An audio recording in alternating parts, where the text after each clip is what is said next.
출애굽기 7장.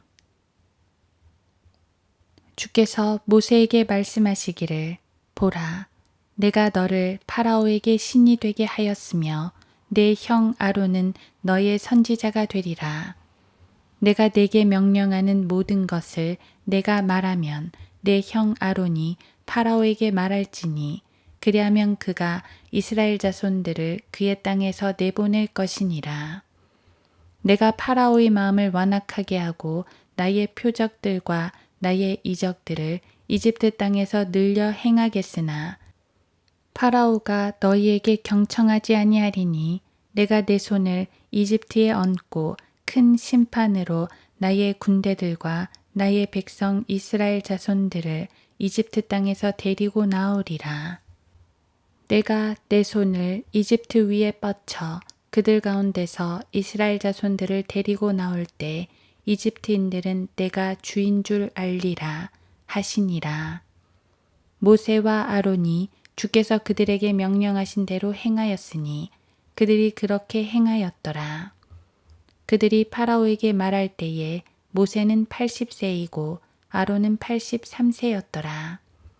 주께서 모세와 아론에게 일러 말씀하시기를, 파라오가 너희에게 일러 말하기를 너희를 위해 기적을 보이라 하거든 너는 아론에게 명하기를, 내 막대기를 들어 파라오 앞에 던지라 하라. 그러면 그것이 뱀이 되리라 하시더라. 모세와 아론이 파라오에게로 들어가서 주께서 명령하신 대로 행하여 아론이 파라오와 그 신하들 앞에 그의 막대기를 던지니 그것이 뱀이 되더라. 그때 파라오도 현자들과 마술사들을 부르니 이집트의 마법사들도 그들의 마법들로 이같이 행하더라. 그들이 각자 자기 막대기를 던져 그것들이 뱀이 되었으나 아론의 막대기가 그들의 막대기들을 삼켜버리더라. 주께서 파라오의 마음을 완악하게 하심으로 그가 그들에게 경청하지 아니하였으니 주께서 말씀하신 대로였더라. 주께서 모세에게 말씀하시기를, 파라오의 마음이 완악하여 백성이 가는 것을 거절하는도다. 너는 아침에 파라오에게 가라. 그러면 그가 물로 나오리니 그가 올 때 강가에 서서 뱀으로 변했던 그 막대기를 내 손에 잡고 너는 그에게 말할지니, 히브리인들의 주 하나님께서 나를 당신께 보내어 말씀하시기를, 내 백성에게 가게 하라. 그들이 광야에서 나를 섬기리라 하셨으나 보라, 지금까지 당신이 들으려 하지 아니하였도다.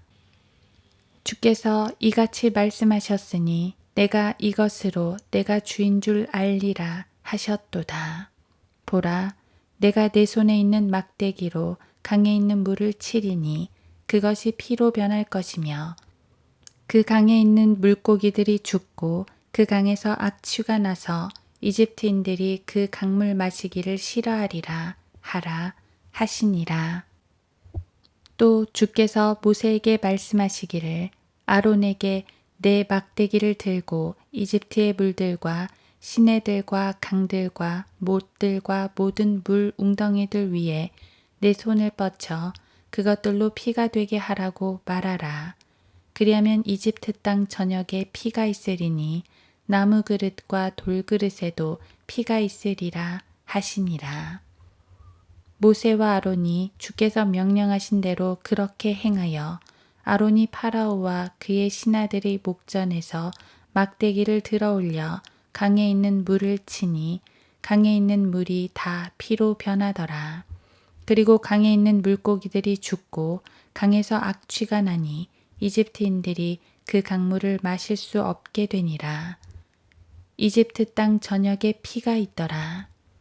이집트의 마법사들이 그들의 마법으로 그렇게 행하니 파라오의 마음이 완악해져서 주께서 말씀하셨던 대로 그들에게 경청하지 아니하고 파라오가 돌아서서 자기의 집으로 들어가고 이 일에도 그의 마음을 두지 않더라. 모든 이집트인들이 마실 물을 얻으려고 강가를 두루 팠으니 이는 그들이 강물을 마실 수 없음이더라. 주께서 강을 치신 후 7일이 되니라.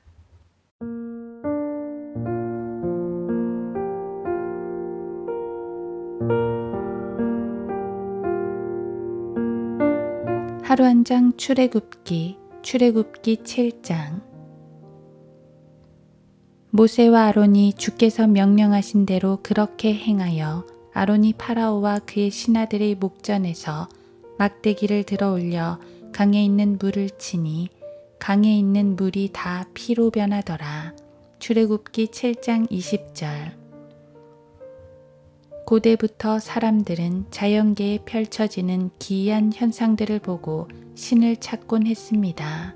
사실은 하나님께서 모든 피조 세계에다 그분의 영광을 나타내 주신 것이지만 로마서 1장 20절. 죄인들은 그런 것들을 통해 오히려 우상들을 섬깁니다. 태양, 바람, 비, 천둥, 파도 같은 것들은 인간의 힘으로 통제되지 못하기 때문에 마귀는 그런 것들을 이용하여 숭배를 받습니다. 마귀가 이용하는 것은 바로 능력입니다. 그의 관심은 능력밖에 없습니다. 하나님을 흉내내어도 자비나 거룩 같은 건 행하지 않고 오직 능력만을 행합니다. 어리석은 인간을 통제하기에 능력만큼 효과적인 게 없기 때문이지요. 본장은 하나님께서 본격적으로 이집트를 치시기 시작하는 장입니다. 첫 번째 재앙은 나일강을 피로 만드신 것이었는데 여기서 중요한 것은 피처럼 된 것도 아니고 핏빛으로 물든 것도 아니고 실제로 피가 되었다는 것입니다. 강에서 악취가 나고 물고기들이 죽었습니다. 물이 다 빠지는데도 7일이나 걸렸는데 나일강의 유속이 얼마나 빠른지는 모르겠지만 이 정도면 상당한 상류부터 피가 되어 내려왔을 것입니다. 정말로 끔찍한 재앙입니다. 이와 유사한 사건은 예수님의 재림 때 있을 아마겟돈 전쟁입니다. 그때 적그리스도의 무리들은 대사륙을 당할 텐데 그들의 피가 말곶비까지 닿을 깊이가 되어 300에서 400km 정도를 흐르게 됩니다. 요한계시록 14장 20절. 정말 끔찍한 피의 강입니다. 하나님의 심판이 아니고선 설명이 되지 않습니다. 그런데 파라오의 마법사들을 보십시오. 그들도 자기들의 마법으로 흉내를 냅니다. 사실 그들은 피를 만들지 못했습니다. 피는 생명이며 레위기 17장 11절. 생명은 하나님께서만 만드실 수 있기 때문입니다. 아마도 그들은 아직 남은 물들을 핏빛으로 보이게끔 했을 것입니다. 자기들도 능력을 행할 수 있다고 말하는 것이지요. 앞서 지팡이로 뱀을 만들었을 때도 마법사들은 유사한 흉내를 냈습니다. 이게 바로 마귀의 짓입니다. 마귀는 하나님을 경쟁 상대로 생각합니다. 어떻게든 하나님을 이겨보려고 합니다. 그런데 생각해 보십시오. 정말 마귀가 능력이 있다면 하나님께서 만드신 피를 다시 물로 바꿔야 하지 않을까요? 백성들이 핏물 때문에 고통을 호소하는데 그들을 위해 다시 신선한 물을 내야 하지 않을까요? 하지만 마귀는 백성들의 고통엔 관심이 없습니다. 그저 자기의 능력을 나타내기에만 급급합니다. 이것이 바로 우리가 하나님을 믿어야 하는 이유입니다. 예수님께선 죄인들을 구원하시기 위해 자기 생명을 버리셨습니다. 능력도 있으시지만 사랑도 충만한 분입니다. 하지만 이 세상에 신이라고 불리는 그 어떤 존재도 자기 추종자들을 구원하기 위해 자신을 희생한 자가 없습니다. 인간은 능력이 없기 때문에 능력 있는 존재를 따르려 하는데 하나님은 능력과 더불어 사랑이 있으신 반면 마귀는 능력만 있지 사랑이 없습니다. 능력에 있어서도 하나님의 능력에 한참을 못 미칩니다. 또한 하나님은 그분의 능력을 성도들을 위해 사용하시지만 마귀는 자기 자신을 위해서만 능력을 사용합니다. 하나님은 심판과 징계를 행하시는 가운데서도 그분의 백성을 구원하십니다. 그러므로 진정 능력 있는 분을 믿으려면 하나님, 곧 우리 주 예수 그리스도를 믿어야 합니다. 마귀는 사랑 없는 능력으로 위협하나 하나님은 사랑과 능력으로 구원하신다.